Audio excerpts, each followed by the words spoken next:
വേണം സ്നേഹം മണ്ണിനോടും. കഥ ലീലാമ്മ തോമസ് എഴുതിയത്. മഴ വെറും മഴയല്ല പെയ്തത്, പെരുമഴയായിരുന്നു.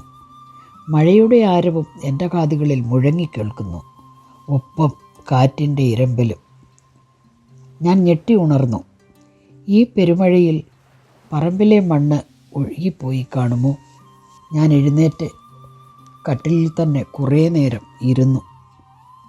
ഇതൊരു സ്വപ്നം തന്നെ ആയിരുന്നുവോ? വിശ്വസിക്കുവാൻ പ്രയാസം തോന്നുന്നു. സ്വപ്നം പൂവണിയുക, സ്വപ്നം സാക്ഷാത്കരിക്കപ്പെടുക എന്നൊക്കെ പറയാറുണ്ട്. എന്നാൽ ഇന്നലെ ഞാൻ കണ്ട ഒരു സ്വപ്നമാണ് ഏറെ ചിന്തിക്കുവാനും ഇതെഴുതുവാനും എന്നെ പ്രേരിപ്പിച്ചത്.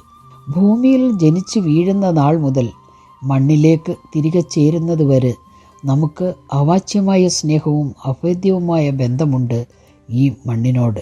കുഞ്ഞുനാളിൽ പൂഴിവാരി കളിച്ചും മണ്ണപ്പം ചുട്ടും മണ്ണിൽ ചക്കും കളവും വരച്ചതിൽ ചാടിക്കളിച്ചും മണ്ണിനെ സ്നേഹിച്ച കുറേ പേരെങ്കിലും ഉണ്ടായിരിക്കും ഇപ്പോഴും. പഴയ കാലങ്ങളിൽ എത്രയോ കുടുംബങ്ങൾ മലബാറിലേക്കും മറ്റു മലയോര പ്രദേശങ്ങളിലേക്കും കുടിയേറി പാർത്ത് മണ്ണിനെ പൊന്നാക്കി തങ്ങളുടെ ജീവിതം പടുത്തുയർത്തി മണ്ണിനോട് ചേർന്നുപോയി. ഗോതമ്പ് മണി ചത്തിട്ടല്ലാതെ പുതിയ തൈ മുളയ്ക്കുന്നില്ല. ഈ സത്യം മനസ്സിലാക്കുന്നതിന് മുൻപ് തന്നെ മണ്ണിൽ എന്തെങ്കിലും വിത്തുകൾ കുഴിച്ചിട്ട് അത് പൊട്ടി മുളച്ചു വരുന്ന തൈകൾ കണ്ട് സന്തോഷിക്കുവാനും എനിക്ക് കഴിഞ്ഞിട്ടുണ്ട്. പലപ്പോഴും പണിക്കാർക്ക് ആഹാരവും ചുമന്ന് വയലിലും പറമ്പിലും എല്ലാം ഞാൻ പോയിട്ടുണ്ട്. പണിക്കാർ ആഹാരം കഴിക്കുമ്പോൾ എൻ്റെ ശ്രദ്ധ മുഴുവനും അവർ ചെയ്ത കൃഷിപ്പണികളിലായിരിക്കും. കുട്ടകത്തിൽ കുതിർത്തിട്ട് പിറ്റേ ദിവസം വാരി വലിയ കുട്ടയിലാക്കി വട്ടയിലകൾ കൊണ്ട് പൊതിഞ്ഞ് മൂടി വയ്ക്കുന്ന നെല്ലുവിത്ത് മുളച്ചു വരുന്നത് അമ്മ അറിയാതെ ഇല പൊക്കി നോക്കിക്കണ്ട് ഞാൻ എത്ര സന്തോഷിച്ചിട്ടുണ്ട്. കാള വലിക്കുന്ന മരത്തടിക്ക് പുറകിൽ ഒരേ ലെവലിലും അളവിലും ഒരാൾ വിത്തെറിഞ്ഞ് നീങ്ങുന്നത് കാണാൻ എന്ത് രസമാണ്. കാക്കയെയും കിളിയെയും ഓടിക്കാൻ 1-2 ദിവസമെങ്കിലും മിനക്കെട്ട് ഇരിക്കേണ്ടി വരും. ഒരു പഴയ പാട്ടയിൽ വടികൊണ്ട് കൊട്ടി ശബ്ദമുണ്ടാക്കിയാൽ വിത്ത് കൊത്തിപ്പെറുക്കി തിന്നുവാൻ കൂട്ടത്തോടെ എത്തുന്ന ചെറുകിളികൾ പറന്നകലും.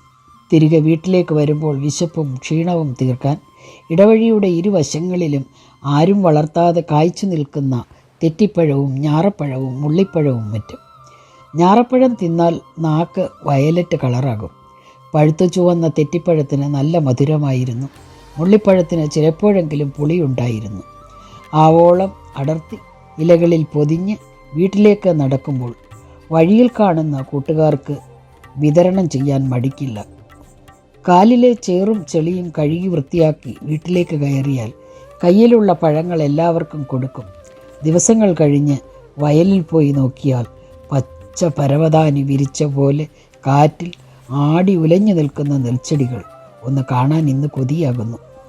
ജീവൻ നൽകാനും ജീവൻ നിലനിർത്താനും മണ്ണിനുള്ള പങ്ക് നാം വിസ്മരിച്ചുകൂടാ. ഈ മണ്ണ് ഒലിച്ചു പോകുവാൻ പാടില്ല. ജലവും വായുവും വെളിച്ചവും ഈ മണ്ണും എല്ലാം ദൈവത്തിൻ്റെ ദാനമാണ്. അതിനെ സംരക്ഷിക്കുന്നതിനാൽ അതിനെ നാം സ്നേഹിക്കുന്നു എന്നറിയുന്നു.